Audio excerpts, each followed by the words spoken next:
Okey, hari ni saya nak sembang satu topik berkaitan dengan sportsmanship. Ataupun dalam bahasa Melayu dia semangat kesukanan. Kadang-kadang kita sebut semangat kesukanan ni macam tak serius lah kan. Tapi sportsmanship ni sebenarnya adalah satu prinsip yang penting dalam industri sukan hari ni. Dalam industri sukan ni, antara falsafah penting dia adalah sportsmanship yang mana ia merangkumi isu berkaitan dengan disiplin, berkaitan dengan cara kita berhubung dengan seorang. So secara mudahnya, apakah itu sportsmanship? Sportsmanship adalah sama ada kita tengah menonton ataupun kita tengah bermain, kita melakukan perkara yang baik kepada orang yang sedang bermain ataupun orang yang sedang menonton. So maksudnya respon kita terhadap benda tu lah. So kalau macam contoh kita tengah main petang-petang kan, kita kena tackle, tak adalah kita pergi tumbuk mamat tu kan. So kita relax, bangun, cool and relax kan. So kadang-kadang kita tengah main bersukan, orang kata woi noob lah, woi teruk lah kau, sebagai contoh kan. So kita pandang dia, kita senyum, cool and steady kan. So bermaksud kita memperlakukan dengan cara yang baik lah. Okay, kenapa pentingnya sportsmanship ni? Sportsmanship ni dia adalah berkaitan dengan disiplin diri seseorang, tingkah laku seseorang, dan juga macam mana cara berfikir seseorang, khususnya sama ada penonton ataupun atlet itu sendiri. Sebab tu kita tengok kadang-kadang kalau orang tu tak boleh nak kawal dia punya emosi masa biasanya tengah tengok bola, ataupun contohlah kita tengok kalau kita nak tahu benda-benda, kita pergi tengok bola lah dekat stadium sebagai contoh. Liga Perdana ke Liga Super, kita tengok macam mana penonton-penonton menjerit, maki ref ke kan, maki pemain ke dan sebagainya tapi macam mana kadang-kadang pemain terpaksa untuk relax, tenang, cool, referee juga terpaksa relax, cool tak adalah referee datang pula pergi ambil bendera tu, baling bendera tu dekat penonton kan, tak ada lah. So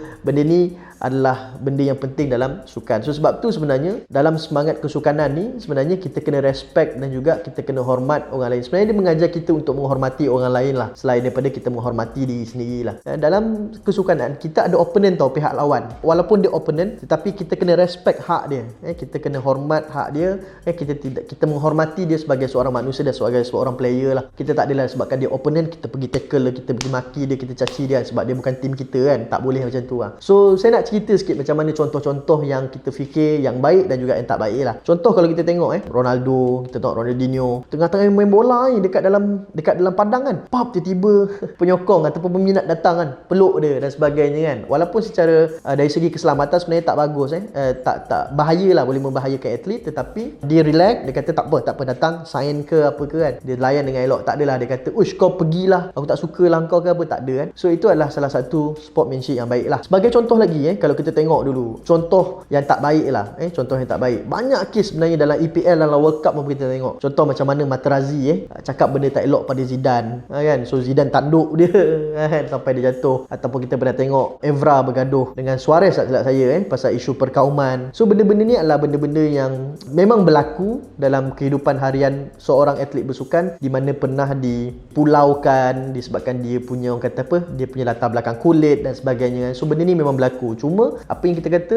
benda inilah, sportsmanship inilah sebenarnya yang mengajar kita untuk menjadi lebih manusia, mengajar kita untuk menghormati orang lain, yang kita boleh implement dalam luar daripada kesukanan. Contoh macam kita berhubung dengan orang lain, kita dalam pekerjaan yang lain, so itu mengajar kita. Dan sportsmanship ini juga penting supaya kita faham bahawasanya dalam bersukan ini sebenarnya bukan kita nak mencari gaduh, tetapi kita nak mencari dan kita nak berlawan dengan diri kita sendiri untuk menjadi orang yang terbaik.